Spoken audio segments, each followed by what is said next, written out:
అడుగడుగునా జనం చీకొడుతుండడంతో రేవంత్ పీక్ ఫ్రస్ట్రేషన్లో ఉన్నాడు. బీపీ పెరిగిపోయి ఉన్మాదపు మాటలతో రాక్షస ఆనందం పొందుతున్నాడు. మదిర సభలో గుంపు మేస్త్రి మరోసారి కంపు మాటలతో, మరోసారి మురిగాడు పాలన చేతగాక, మరోసారి పనికి మాలిన కూతలతో వీరంగం వేశాడు. సబ్జెక్టు లేనోడు శుద్ధులు చెప్పినట్టుగా రేవంత్ మూర్ఖపు వాదన ఉంది. ఎల్నినో ముంచుకొస్తుంటే ఎదుర్కొనే చర్యలు పక్కన పెట్టి దిక్కుమాలిన డైలాగులు కొట్టిండు. కాళేశ్వరం ప్రాజెక్టు ఎందుకు కట్టారో కూడా జ్ఞానం లేకుండా అడ్డగోలు కూతలు కూశాడు. కన్నెపల్లి పంపులు ఆన్ చేస్తే గ్రామాలు కొట్టుకుపోతాయని రేవంత్ అజ్ఞానపు కూతలు కూసిండు. భద్రాచలం రాముడి గుడి సహా 44 గ్రామాలు కొట్టుకుపోయే ప్రమాదం ఉందని అబద్ధాలు చెప్పిండు.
ఇదే అంశానికి సంబంధించి పూర్తి అప్డేట్స్ మా ప్రతినిధి సాంబా అందజేస్తారు.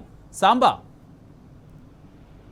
కుమార్, చింతకాని మండలం జగన్నాథపురంలో ప్రభుత్వం ఆర్భాటంగా నిర్వహించినటువంటి ప్రజా ఆశీర్వాద సభలో ఎక్కడ ప్రజల యొక్క భాగస్వామ్యం ఉన్నట్టుగా కనిపించలేదు. ఉదయం నుంచి కూడా అన్ని ఖాళీ బస్సులతోనే ఈ సభకు తరలినట్టుగా కనిపించింది. కొద్దిగా వచ్చినటువంటి జనాదరణ కూడా పెద్దగా లేనట్టుగా కనిపించింది.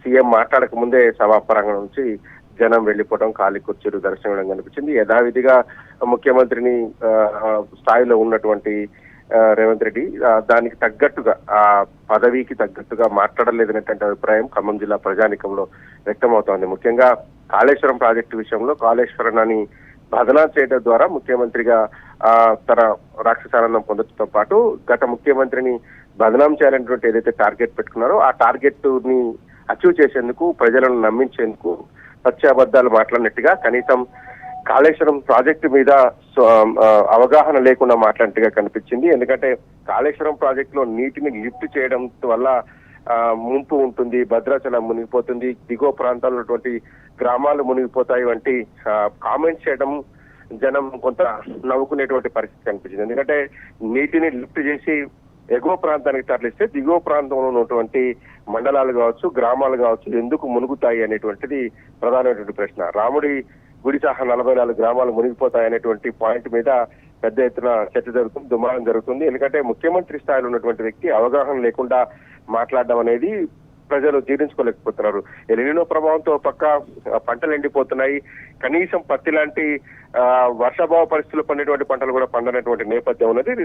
రైతులు ఎక్కడి నుంచి నీళ్లు వచ్చినా సంతోషంగా స్వీకరించేటువంటి పరిస్థితుల్లో ఉన్నారు. కానీ అటువంటి పరిస్థితులను బేస్ చేసుకోకుండా, రైతాంగం వాళ్ళు ఏం కోరుకుంటుందో ఆలోచించకుండా ముఖ్యమంత్రి స్థాయిలో ఉన్నటువంటి వ్యక్తి ఈ రకమైనటువంటి కామెంట్ చేయడాన్ని ఆ సభకు వచ్చినటువంటి అనేక మంది కొత్త రైతులు కావచ్చు, అట్లాగే మహిళలు కావచ్చు, మిగతాటువంటి అన్ని వర్గాలు కూడా దాన్ని తప్పుపట్టారు. మాట్లాడేటువంటి విధానం కరెక్ట్ కాదని చెప్పన్నారు. అట్లాగే కన్నెపల్లి నుంచి పంపులు ఆన్ చేస్తే కొన్ని గ్రామాలు కొట్టుకుపోతాయని చెప్పడం కూడా దాని మీద అవగాహన లేకుండా మాట్లాడడం, మేడిగడ్డ నింపితే భద్రాచలం మునుగుతుందనడం అని చెప్పడం వంటి అంశాలు అయితే చాలా దారుణంగా ఉన్నాయి. ఎందుకంటే భద్రాచలం ముంపుకు ప్రధానమైన కారణం Polavaram back water. Polavaram FTL లో ఉంటే, పోలవరం దగ్గర నీళ్లు పూర్తి స్థాయిలో నిల్వ ఉంటే భద్రాచలం దగ్గర ఎప్పుడూ కూడా మొదటి ప్రమాద హెచ్చరిక 4311 వరకు నీరు ఉంటుంది.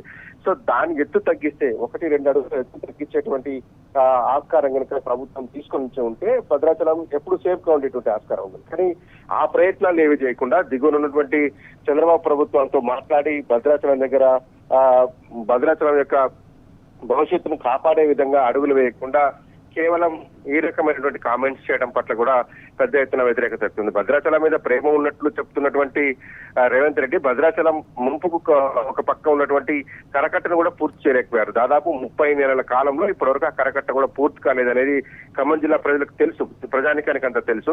భద్రాచలం మీద ప్రేమ ఉన్నట్టుగా భద్రాచలం మునుగుతుంది, కాళేశ్వరం నీటిని లిఫ్ట్ చేస్తే అక్కడ నీరు స్టోర్ చేస్తే వంటి పదాలు చెప్పడం అనేది కొంత ఇక్కడ ఉన్నటువంటి స్థానిక ప్రజలకు అభ్యంతరకరంగా కనిపించింది. ఎందుకంటే పోయిన ఏడాది 71 అడుగుల నీటి ప్రవాహాన్ని భద్రాచలం చవిచూసింది. ఆనాడే ఎటువంటి ఇబ్బంది కలగలేదు కదా. అప్పుడున్నటువంటి ప్రభుత్వం 2 హెలికాప్టర్లు అక్కడ పెట్టి సహాయ చర్యలను పర్యవేక్షణ చేసింది. అప్పుడే భద్రాచలం చెక్కు చెదరలేనటువంటి పరిస్థితి. దగ్గర 18 లక్షల క్యూసెక్ల పైసలకు నీరు భద్రాచలం దగ్గర ప్రవహించింది. ఇప్పుడు వస్తున్నటువంటిది కేవలం 6 లక్షల క్యూసెక్ల నీరు మాత్రమే ప్రజెంట్ గా వస్తుంది. ప్రస్తుతం భద్రాచలం దగ్గర ఇవాళ ప్రవహిస్తున్నటువంటి వాటర్ ప్రభావం చూస్తే దాదాపు 1,43,000 క్యూసెక్లు మాత్రమే ఇవాళ పోతుంది. కానీ ఇంత తక్కువ నీటి పోతున్నప్పుడు ఎగువన నీటిని లిఫ్ట్ చేయడం వల్ల కింద వాటర్ ప్రవాహం తగ్గుతుంది తప్ప ఏ రకంగా పెరుగుతుంది అనేటువంటిది ప్రజలు ప్రశ్నిస్తున్నారు. ఎందుకంటే ఇరిగేషన్ రంగ నిపుణులు, రైతులకు కూడా ఎప్పటికప్పుడు అప్డేట్ వస్తుంది. రైతులకు కూడా భద్రాచలం దగ్గర వరద ప్రవాహం ఎంత ఉంది, భద్రాచలం నుంచి ఎంత నీరు కిందికి డిశ్చార్జ్ అవుతుంది అనేటువంటి అంశాన్ని ప్రజలు బేరీజు వేసుకుంటారు. దాంతో పాటు పట్టిసీమ దగ్గర నుంచి నీటిని లిఫ్ట్ చేస్తున్నటువంటి నేపథ్యాన్ని కూడా ప్రజలు చూస్తున్నారు. పట్టిసీమలో ఆంధ్ర ప్రాంతానికి నీరు తరలించేందుకే తెలంగాణలో నీళ్లు ఎత్తలేదనేటువంటిది కూడా ఒక చర్చ పెద్ద ఎత్తున జరుగుతున్నటువంటి పరిస్థితి వచ్చింది. Right, thank you Samba.